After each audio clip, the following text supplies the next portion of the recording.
শিশুদের নির্মম হত্যাকাণ্ড দেখে সারা বিশ্বের যেসব মানুষ নীরব থাকে, আমি তাদেরকে ঘৃণা করি। ফিলিস্তিনের শিশুদের ক্রন্দন যাদের হৃদয়ে স্পর্শ করে না, আমি তাদেরকে ঘৃণা করি।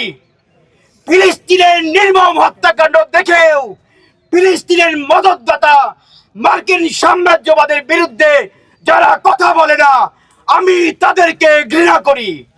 ফিলিস্তিনের মুসলমানদের মুক্তির জন্য আমরা প্রয়োজনে যুদ্ধে যাওয়ার জন্য প্রস্তুত আছি। আপনারা জানেন পৃথিবীর বুকে 57টা রাষ্ট্র ইসলামিক রাষ্ট্র, তাদেরকে নিয়ে একটা ওআইসি সংগঠন আছে, তারা কোনো কথা বলছে না।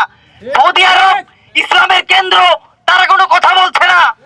কোথায় তারা? কোথায় ইসলামী রাষ্ট্র? এইটা আসলে বাস্তবে ধর্মযুদ্ধ নয়, এটা মানবতার যুদ্ধ। পৃথিবীর সকল মানুষের উচিত সেই প্যালেস্টাইনের পক্ষে এসে দাঁড়ানো। শুধু একটা কথাই বলতে চাই, from river to sea, Palestine will be free, inshallah.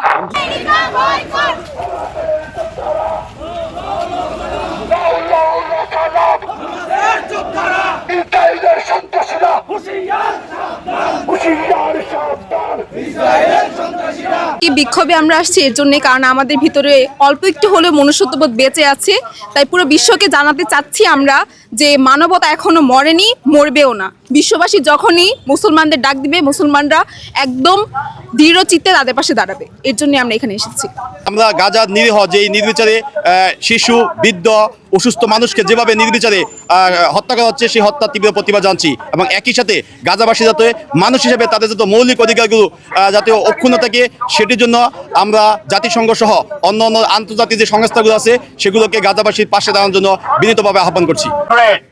Inshallah, the Palestine will be free. The Palestine must be free. Intifada Zindabad.